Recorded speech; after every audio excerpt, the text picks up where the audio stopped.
Zombies, the dumb and slow monsters. They're mostly scary for their determination. They will crawl on without legs to bite your hands off. They will get through the smallest openings to eat your brains, and they will get you as long as they have their head attached.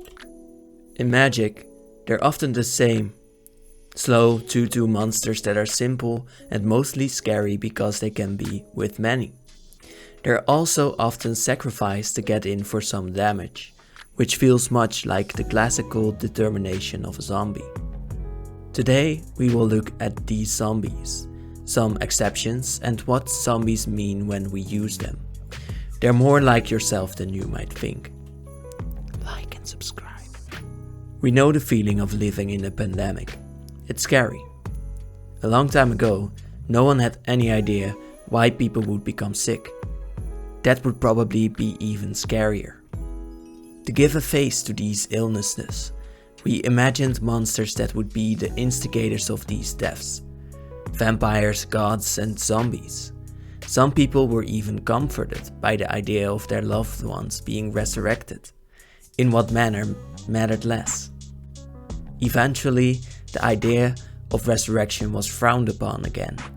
Life and death are not ours to control. So, zombies were then portrayed as dumb and lifeless again. Now that we have guns, zombies feel a bit too slow to be scary. So, as we get used to the lifeless rotting faces, we make zombies stronger, faster, smarter, and even sometimes give them magical powers to make them feel more scary. The most typical zombies in Magic are, in my mind, the Sultai zombies, not the ones from Innistrad. The Sultai are one of the 5 clans of Tarkir and stand for ruthlessness on its own. The clan itself consists of humans and snake people called Naga. The Naga are stronger than these humans, so they've taken them over. They also have the power to create zombies when they kill someone during a ritual. The humans can't even control the mindless zombies. So if they would try to overtake control of the Sultai, the zombies would be free and would eat the humans, making them unable to ever regain control. The leader of the Naga is Sidisi. She believes mercy is the greatest sin. Therefore, she would never torture someone before killing them, because that would be mercy. The ruthless thing is to turn them into zombies right away. Sidisi uses these zombies to fight for her. Sometimes the zombies are too incapable and they become furniture. See how ruthless she is. In the second timeline of Tarkir, Silumgar becomes the dragon overlord of the Sultai. He turns Sidisi herself into a zombie, which is fitting. She states that she now does not like being a zombie, as she misses the smell of being alive. She does show that not all zombies are mindless, as she retains much of herself. Sidisi teaches us that it's hard to be a zombie. We see this sentiment on the plane of Theros. They have golden masks because their faces are gone together with their personalities. This one's flavor says, caught between life and death, between land and sea, between thought and oblivion. They are dead, but their bodies live without souls. The merfolk finds water, but the fish there are dead. They can't think, but their bodies want to think, meaning they keep clawing for a purpose. The zombie merfolk has been fishing, as that's what their body remembers them doing. But without the need for food, the river becomes full with death. In Grim Physician we see the same. They keep stabbing patients, but without the wish to save the body, they just kill their patients. Gary here also just keeps doing his job. He keeps selling gold to other cities and then returns with a bunch of coin. Most returned just walk around mindlessly or become angry with the living, so these workers are rather rare. It's legit that there's only one Gary. Usually, the dead come together. I believe that this is because they found other soulless with the same fates as them. Most work together as an army, even with humans that used to be their enemies. Zombification unites. It can also set up anger toward the living, like with Timoret the Murder King. This king rallies the dead that harbor resentment towards the living and ushers them to raid living cities, all because of one command from the god of death to kill one person. Timuret and his followers are now filled with eternal hatred. Speaking about murder, Kaldheim has zombies too. They call them Draugr. They thrive because all the frozen people on Kaldheim make for perfect zombie fodder. The story of the Draugr starts with Narfi and all the gods of Kaldheim. There used to be even more gods there. These old gods are now locked into trees and the elves pray to them. These old gods lent a magical ship to a king. This ship would allow him to teleport to other worlds on Kaldheim. This made the king very rich. Then the old gods got attacked by the new gods, so the elves asked the king to help them defeat the new gods. The greedy king refused and instead took on the offer of a stranger to have his men attack the elves. The man turned out to be the god of death, and his promise to keep the king Narfi's people safe actually meant that they'd all be Draugr. The zombie army helped defeat the old gods, and they are now forever cursed. The zombies took after their king and are now all greedily guarding all of their gold. They love the fact that humans come to steal that gold, because then they can eat some of the humans.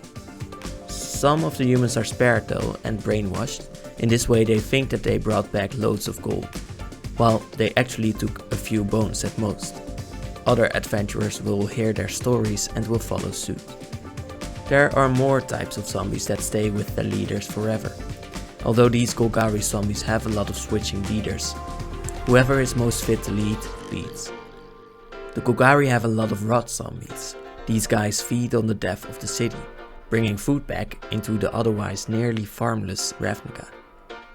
They can be large and are mostly controlled by their fungi. This is also shown in the story when a bug is killed and then comes back as Vraska's servant. His own consciousness is pushed back, and while he can talk with his fungi, because the fungus leads his body. Then there is an elite type of zombie too, the Airswan, which were the personal guard of the first Golgari guildmaster. Strorath leads these zombies and can influence them over even his master's orders sometimes. They're loyal to the strong leaders of the Golgari that dare to employ them. They have been dormant for a while, but Vraska brought them back again. There are 2 shards on Alara where zombies are usual.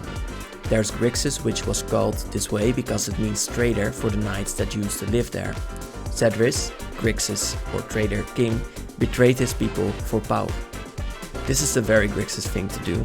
He turned the people that did not listen into zombies so that they properly listen. The other place with zombies is Jund, where many strong creatures die every day. So Maren made many zombies there once she learned how to do so on the shard of Grixis. She'd fled there because the Jund were set to destroy her for having necromantic powers. But Maren was too strong, and even when she took lethal poison to prove that she could be a Jund shaman, she survived. So she learned to use her power in Grixis and took that power to destroy her old Jund mentors. I know that you're thinking that we're talking about zombies and we haven't even been on the normal zombie worlds. We haven't even seen Liliana. Well, that's because I think she's not the main character that has to do with zombies. I did not want to drop this on you immediately, so let me explain. Liliana Vess once was a healer. She wanted to take care of her sick brother, but at some point she started to fail to keep him alive. Her brother Josu then would finally give up. Liliana would push through, determined as a zombie to save her brother. So she accidentally turned her brother in a very powerful zombie. Josu is now one of the most powerful liches on Dominaria that they have ever seen, and I assume we will see more of him later. Liliana then learned to control her zombies as tightly as she could. That does mean that she's not about the zombies or about mindless people. She is about controlling the masses herself. That is not a hopeful story, that's just capitalism, Liliana. I want to quickly mention another lich, Farina Lich Queen, who can look into different realities, and the ones that did not come to be are seen as discarded or dead. So she takes creatures from these altered realities and makes them into zombies in her own reality. Rad. Before ending on the real zombie character, let's look at our newest zombie focused plane of Amonkhet. Here zombies are mostly workers.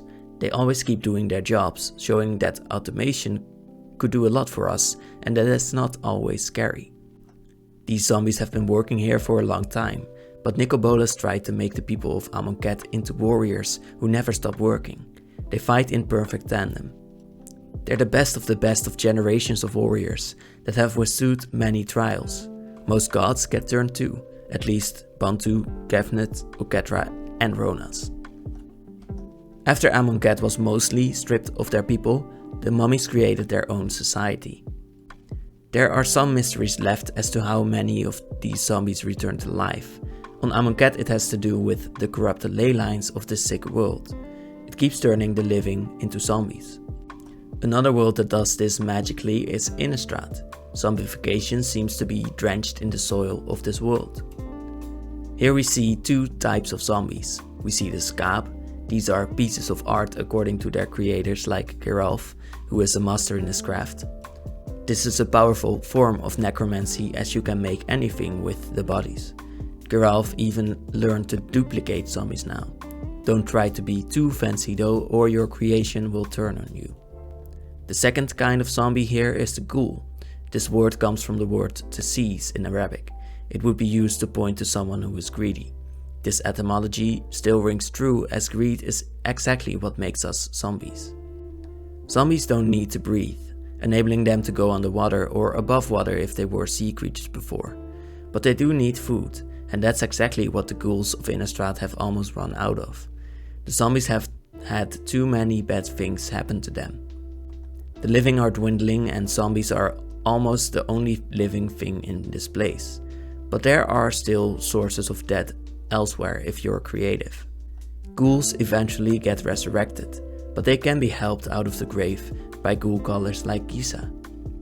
Gisa likes to annoy her brother as much as she can to get his attention. This is what Elvira conveyed in her art too, as Gisa sits in front of his blue lit tower. Gisa is the perfect character for necromancy, because she lets the mindless zombies be themselves. She cares for her zombies in a weird twisted manner. Gisa's whistle makes the zombies fall in love with her so much that they come to life, like she did with Wilheld, who is now poorly in love with the Mad One. Zombies are like us. They're mindless bodies that sometimes need a little nudge to do something. We need someone to resurrect us sometimes, so we can get out of our screens and start to wander out of the ground. Go outside and enjoy the evening air. So please, stop watching. Thanks.